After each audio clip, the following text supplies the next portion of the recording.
ఆంధ్రప్రదేశ్ రాష్ట్ర ముఖ్యమంత్రి గారు అయినటువంటి జగన్మోహన్ రెడ్డి గారికి ఒక ఆంధ్ర రాష్ట్రానికి సంబంధించిన ఒక మహిళగా భారతీయ సాంప్రదాయాలను ఫాలో అవుతూ భారతీయ చట్టాలను గౌరవిస్తున్న ఒక మహిళగా నాదొక క్వశ్చన్.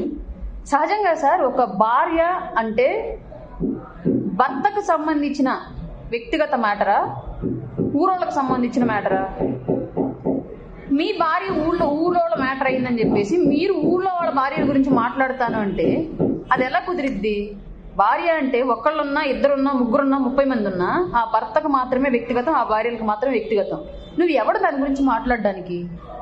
ఎవడు భార్య వాడి సొంతం. అది 20 ఉన్నా, 30 ఉన్నా, 100 ఉన్నా ఎవరు భార్య భర్త అనేది వ్యక్తిగత కుటుంబానికి సంబంధించిన రిలేషన్.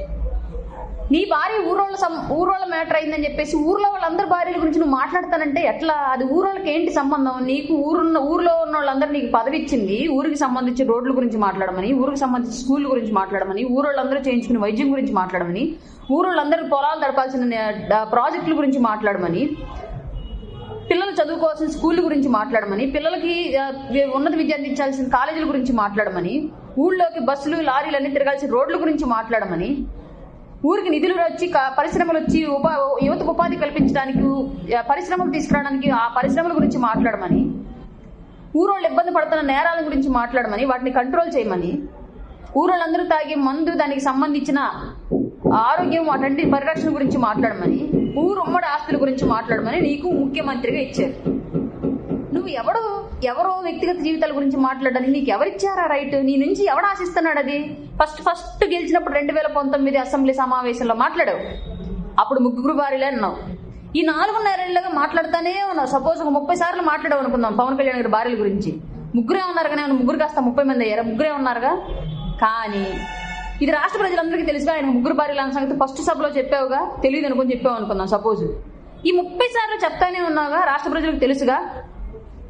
మళ్ళీ ఎందుకు దాని గురించి ఎవరికి కావాలి? మేము అడుగుతున్నావు నిన్ను. రాష్ట్ర ప్రజలు నీ నుంచి నువ్వు ఇచ్చే ఘనమైన స్పీచ్, ప్రజల డబ్బులు ఖర్చు పెట్టి ప్రజలకు సంబంధించిన ప్రాపర్టీతో ఒక ముఖ్యమంత్రిగా నువ్వు వెలుగొందుతూ నువ్వు ఇచ్చే స్పీచెస్ పవన్ కళ్యాణ్ గారి భార్య గురించి మాట్లాడమని నేను ఎవడన్నా అడిగాడు రాష్ట్రంలో?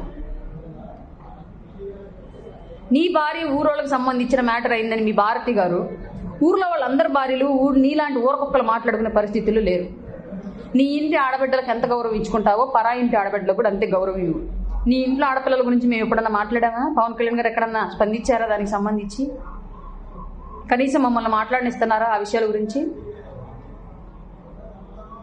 నాకు తెలిసినంత వరకు అదే 3 భార్యలు అప్పటి నుంచి ఇప్పటికి 3 భార్యలే ఉన్నారు పవన్ కళ్యాణ్ గారికి.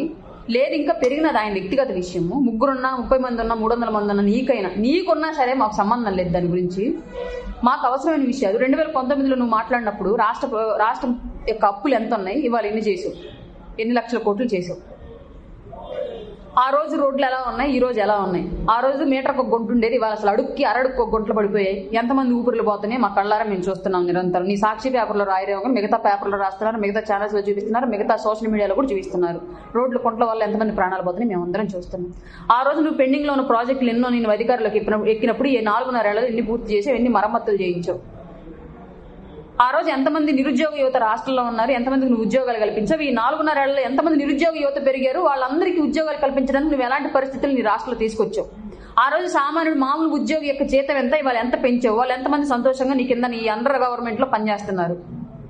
ఆ రోజు ఆడబిడ్డల మీద జరిగిన నేరాలు ఎన్ని, ఆడబిడ్డల మిస్సింగ్ కేసులు ఎన్ని, ఆడబిడ్డల మీద జరిగిన దాడులు ఎన్ని, ఇవాళ నువ్వు ఎన్నింటిని కంట్రోల్ చేసావు? ఏ స్థాయిలో పెరిగిపోతుందో వాటన్నింటినీ కంట్రోల్ చేయడానికి ఏం చర్యలు చేపట్టావు?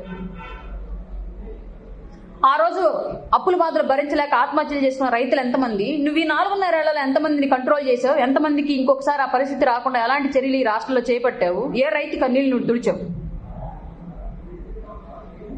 తుఫాన్లు ఒకదాని తర్వాత ఒకటి వస్తానే ఉన్నాయి. ఈ రాష్ట్ర విపత్తు నిర్వహణ శాఖకు సంబంధించిన నిధులు నువ్వు పక్క మళ్లించావు రకరకాల పనులకు అని చెప్పేసి. వాటన్నింటిని నువ్వు మళ్ళీ ఎప్పుడు తీసుకొస్తావు?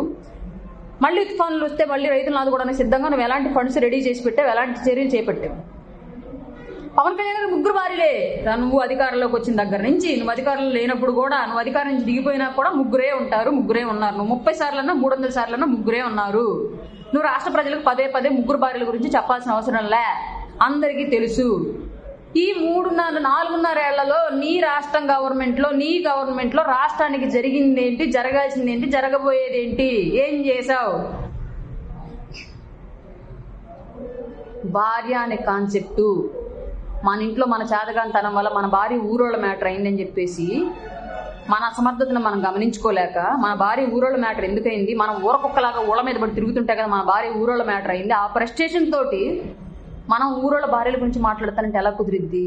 మనలో ఉన్న తప్పేంటి, మనం ఏం సరి చేసుకోవాలి, మన భార్యను ఎలా మనం కంట్రోల్ చేసుకోవాలి, మన భార్య ఆ పరిస్థితులకు వెళ్ళడానికి ఎలాంటి సిచ్యువేషన్లో మనం ఉన్నాం, దాన్ని ఎలా సరి చేసుకోవాలి, ఇవన్నీ ఆలోచించుకోవాలి. అంతే తప్ప మనది ఊళ్ళో ఉంది కదా అని ఊళ్ళో వాళ్ళది మనం వెళ్ళి మాట్లాడకూడదు. అట్లా మాట్లాడేవాళ్ళని ఊరకొక్క అంటారు. విజయమ్మ గారికి అసలు అమ్మ నాకు తెలిసినంత వరకు కూలోళ్ళని తక్కువ కులస్తులమైనా సరే మేము మా బిడ్డలు చాలా పద్ధతిగా పెంచుకుంటున్నాం. మరి రెడ్డి కులం నీకే తెలియాలి. నాకు తెలిసిన రెడ్లు నా చిన్నప్పుడు పర్చూరు మండలంలో ఇంకోలు పక్కన పావులూరు అన్న ఊరు ఉంటుంది. అది నన్ను చిన్నప్పటి నుంచి పెరిగిన ఊరు. నిద్ర లేస్తే రెడ్లతోనే వాళ్ళ పిల్లలతోనే ఆడుకున్నాను, వాళ్ళ కుటుంబాలతోనే కలిసి పెరిగాను, వాళ్ళ కుటుంబాలతోనే కలిసి తిన్నాను. అందరూ ఆడబిడ్డలను చాలా గౌరవం ఇచ్చేవాళ్ళు. వెంకటరెడ్డి, కోటిరెడ్డి, మాలాద్రి రెడ్డి, సీతమ్మ, సుశీలమ్మ, శాషమ్మ అని వీళ్ళంతా నాకు తెలిసిన రెడ్లు ఆ ఊర్లో. వాళ్ళతో పాటు వాళ్ళ పిల్లలతో పాటు పెరిగా, వాళ్ళ ఇంట్లోనే తిన్నా, వాళ్ళ ఇంట్లోనే ఆడుకున్నా. చాలా గౌరవంగా చూస్తారు ఆడబిడ్డల్ని. మరి ఈయనెక్కడ రెడ్డో నాకైతే తెలీదు. మీ అబ్బాయికి చెప్పండి, అయ్యా మన కొంప దరిద్రం ఇది, వాళ్ళు మాట్లాడట్లేదు అంటే వాళ్ళు సరైన పెంపకం పెరిగారు, నేను నిన్ను సరైన పెంపకం పెంచలేకపోయాను, కానీ జనంలోకి వెళ్ళావు కదా, ఇంకా నువ్వైనా బుద్ధిగా నేర్చుకో. ఆడబిడ్డల గురించి మాట్లాడకూడదు. నీ ఇంట్లో నీ చెల్లి ఎలాగో, నీ తల్లి ఎలాగో, నీ తాత ముత్తాతల యొక్క భార్యలు, నీ ఆడబిడ్డలు ఇద్దరు ఎలాగో, అలాగే వాళ్ళల్లో ఆడపిల్లలు కూడా పదే పదే ఆడవాళ్ళను బయటకు తీసుకొచ్చి రాజకీయం చేయటము, ఎస్పెషల్లీ రెడ్డి సామాజిక వర్గంలో చెందిన ఈ రెడ్డి రాజకీయం చేయడం పద్ధతి కాదయ్యా అని చెప్పండి అమ్మ విజయం గారు. ఇట్లాంటి కొడుకును కని ఇట్లాంటి నిత్య పెంపకం పెంచి జనం మీద కుదిలారు మీరు. ముఖ్యమంత్రి స్థాయిలో ఉండడం మూలంగా మేము మాట్లాడాల్సి వస్తుంది. మిమ్మల్ని మాట్లాడినా, మీ కోడలు గారిని మాట్లాడినా, మీ కూతురు గారిని తలుచుకున్నా మేము మాట్లాడాల్సి వస్తుంది. అది మీ ఇంట్లో కూర్చొని మీరు ఎన్ని మాట్లాడుకున్నా మాకు సంబంధం లేదు. మీ బాత్రూంలో హత్యల విషయం మేము ఇప్పుడు మాట్లాడలేదు, కేవలం పబ్లిక్ ఇష్యూ అయింది కాబట్టి మాట్లాడాం. అలాగే ఆడబిడ్డల గురించి మాట్లాడేది రాజకీయం కాదు, అభివృద్ధి గురించి మాట్లాడేది రాజకీయం. 70 మంది సలహాదారులతో ప్రభుత్వాన్ని నడుపుతూ కోడికత్తి బాత్రూమ్ హత్యతోటి అధికారం చేజిక్కించుకొని ఆడెవడో ఐపాక్యూడ్ వేసిన స్కిట్టులతోటి ఇలాంటి అరాచకాలు చేస్తూ 4.5 ఏళ్ళు గడిచిపోయాయి.